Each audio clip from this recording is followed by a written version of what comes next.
ओम शांति। महापरिवर्तन की बेला बहुत नज़दीक है। अंत समय में कौन बच पाएगा और किसे भोगनी पड़ेंगी सजाएं। आइए इस बात को आज समझते हैं। देखिए, परिवर्तन तो होना ही है, ये बाबा ने निश्चित कर दिया है, क्योंकि विनाश होने के बाद ही नई दुनिया का निर्माण होगा, नई दुनिया की स्थापना होगी। ये तो हम सभी बहुत अच्छे से ही जानते हैं। बाबा ने कहा ही है, कई बार मुरलियों में भी कहा है कि ये परिवर्तन की बेला चल रही है। तो बाबा हम सभी को एक सुंदर चांस दे रहे हैं, एक बहुत अच्छा मौका दे रहे हैं। कभी बाबा कहते थे, समय तुम्हारा शिक्षक बनेगा, समय ही तुम्हें सब कुछ सिखाएगा। लेकिन उस समय हम समझ नहीं पाते थे कि समय मनुष्य को विवश करता है, जानते हैं पुरुषार्थ के लिए। लेकिन देखो, परिवर्तन के पहले जो झटका मिला है, उस झटके से ही जो झटके आज दुनिया में लग रहे हैं, उन्होंने बहुतों को परेशान कर दिया है और बहुतों को सुला दिया है। तो अभी हमें एक छोटा सा प्लान बनाना है। ये बहुत ही छोटा है। बाबा तो हमें बहुत कुछ बताते हैं, बहुत कुछ बताया है, लेकिन एक छोटा सा प्लान हम अपने लिए बनाते हैं, वो भी 5 बातों का पुरुषार्थ। और इसको हमें करना है, ये अवश्य करना है। और हम सबको ज्ञात हो कि जब हम उस ईश्वर की किसी आज्ञा का पालन करते हैं तो तुरंत उसका बल हमें मिलता है। बाबा का बल साथ काम करने लगता है, वो भगवान हमारा साथ देने लगता है। और अगर हम सोचते हैं कि कर लेंगे तो हमारा उमंग भी ढीला होगा और बाबा का जो बल मिलन है और बाबा की जो हमें मदद मिलनी है, वो बहुत कम हो जाएगी। तो अभी हमें बिल्कुल सिंपल प्लान बनाना है और उसको पूरा ही करना है। जो सब कर सके इतना सिंपल बनाना है कि सभी के लिए वो सरल हो, आसान हो और सभी उसको बड़ी आसानी से कर सकें। ऐसा नहीं है कि ये लिखा हुआ ही रह जाए, इसे करना ही है। इस देह में रहते देह से न्यारे बनना है। बाबा इस शरीर में ऐसे रहते हैं मानो इस शरीर में वो हो ही नहीं। ब्रह्मा बाबा का अंत में तो बिल्कुल नेचुरल स्वरूप बन गया था, बिल्कुल सरल स्वरूप, संपूर्ण रूप से देह अभिमानी। इसकी कई विधियां हैं, ये देह है ही नहीं। मैं आत्मा हूँ और मैं इस भृकुटी सिंहासन पर बैठी हूँ। मैं परमधाम में हूँ, कभी बाबा के साथ हूँ। यह अभ्यास हमेशा चालू रहे, इस बात का हमें विशेष ध्यान रखना है। अब बाबा की एक बात बहुत याद दिलाने वाली है, जो हम लोगों के लिए बहुत आवश्यक है। आप मुरलियों में सुनते हैं, आपने सुना ही होगा कि जो बच्चे अशरीरीपन का अभ्यास करते हैं और जो करेंगे, ये कहीं लिख के रखने की बात है। इस बात को कभी भूलना नहीं है, इस बात को हमेशा याद रखना है कि जो बच्चे अशरीरी बनने का अभ्यास करेंगे, विनाश काल में उनका विनाश नहीं होगा। वो अपनी इच्छा से ही देह को छोड़ेंगे, उनका कोई विनाश नहीं कर पाएगा। ये बहुत ज़्यादा गहरा राज है, इसे आपको समझना है। उनकी इच्छा से मृत्यु होगी। विनाश काल में विनाश होना, इसका मतलब ये नहीं कि ज़मीन फट गई, हम चले गए, एक्सीडेंट हो गया, तड़प तड़प के मरना है। देखिए, स्व इच्छा से, क्योंकि अभ्यास करते करते आत्मा देह से डिटैच हो जाएगी, देह से पूरी तरह से न्यारी हो जाएगी। देह ने जो आत्मा को बांधा है, जिस तरह से चिपकाया हुआ है, वो छूट ना जाए। जैसे बाबा लूज वस्तु कहते हैं, देह का वस्त्र लूज हो जाए। संकल्प किया और चले गए, अपने संकल्पों से अपना शरीर छोड़ेंगे। बाबा प्रारंभ से ही ईश्वरीय नशा, बहुत ज़्यादा नशा, सोमा जिसे हम कहते हैं, उनको ईश्वर का बहुत बड़ा नशा था। लोग उनकी बहुत बुराइयां करते थे और अभी भी ऐसे लोग हैं जो उनको पहचानते नहीं हैं, लेकिन उसका प्रभाव बाबा पर कभी नहीं पड़ता था। उनकी भावना में कोई परिवर्तन नहीं आया।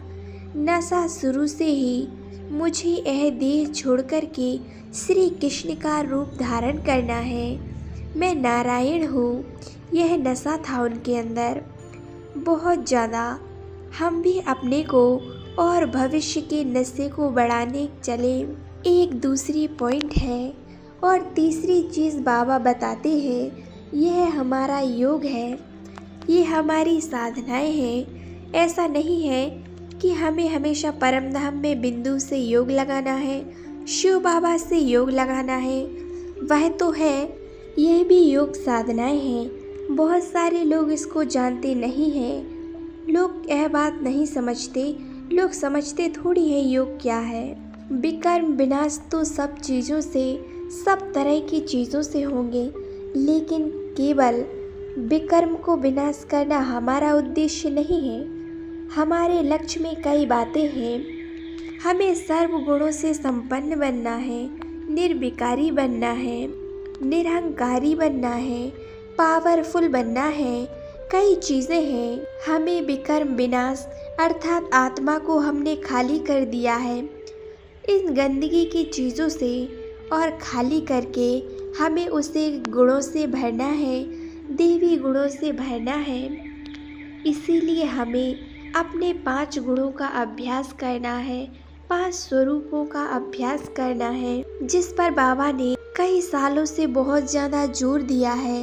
ये संपूर्ण सुदर्शन चक्र है जिससे हमारी धारणाएं श्रेष्ठ होंगी, हमारी प्योरिटी, हमारी शुद्धता, पवित्रता बढ़ती जाएगी, हमारे अंदर सर्वगुण आते जाएंगे, हमारी भावनाएं श्रेष्ठ बनेंगी, हमारे अंदर के विकर्म, ईर्ष्या, दोष, बदले की भावनाएं, ऐसे वैसे विचार जो चलते रहते हैं, मोह के परेशानियाँ सब कुछ छूट जाएंगे।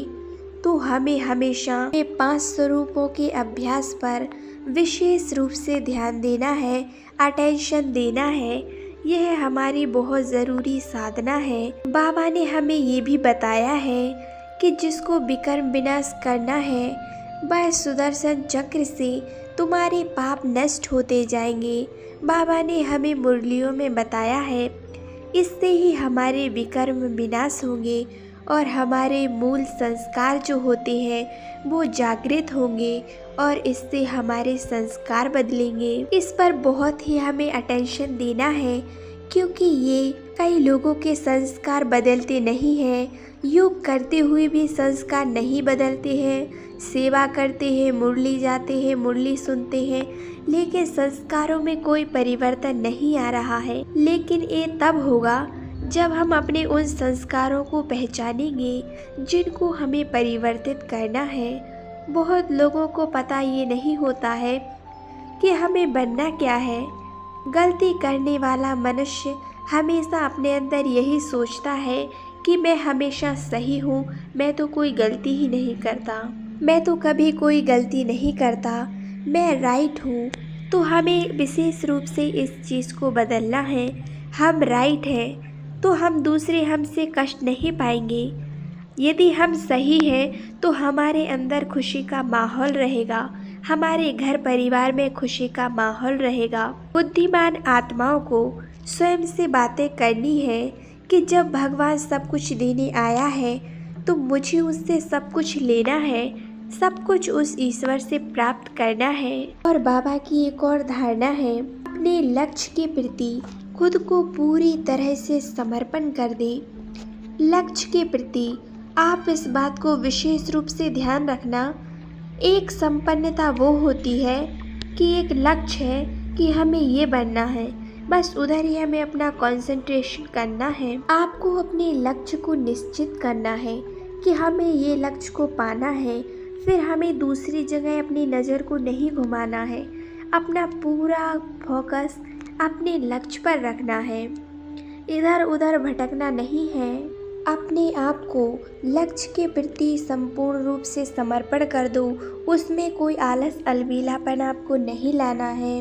यदि आपके पास आलस और अलबेलापन आया तो आप लक्ष्य से बहुत दूर चलते जाओगे। और आत्मिक भाव, हमारे परिवार में जो आत्माएं हैं, सबको आत्मा देखो, सबको आत्मा समझो। ये हमारे पिछले परिवार में नहीं थी और हो सकता है आगे भी ना हो। ये अपना पाठ बजाने के लिए आई हैं, अपने कर्मों का हिसाब किताब चुकतू करने आई हैं। सब हमारे परिवार की आत्माएं बहुत महान हैं। ये संकल्प आपको रोज करना है तो आपके परिवार में खुशियाँ आ जाएंगी। अपने व्यवहार में निमित्त भाव लाना है। इसमें बाबा ने बहुत अच्छी बात हमको सिखाई है। मेरा घर बाबा का यज्ञ है, ये भावना अपने अंदर लाओ। मेरापन हमेशा के लिए खत्म हो जाएगा। मेरा घर, मेरा परिवार, मेरा काम धंधा, मेरा घर परिवार, ये जितना ख़त्म होगा उतना बाबा की नज़रों में आप आ जाओगे। बाबा की नज़र आप पर रहेगी और हमारा घर परिवार बाबा की सुरक्षा में आ जाएगा। बाबा हमारी रक्षा करेंगे और ये घर आपका बाबा का बन जाएगा। और संपूर्ण समर्पण भाव रखना है। समर्पण भाव से सब कुछ समर्पित कर दो कि जो है सब कुछ तेरा है। जब हम सब कुछ तेरा कहते हैं तो क्या आवाज़ आई, मेरा सब कुछ तेरा। बाबा हमसे यही कहते हैं कि मेरा बाबा कहते ही सर्व खजानों के आप मालिक बन जाते हो। जैसे किसी बाप के बच्चे होते हैं, माँ को बड़ा घर है तो बच्चे थोड़ी ये बोलेंगे कि मम्मी का घर है, वह तो यही बोलेंगे कि ये हमारा घर है।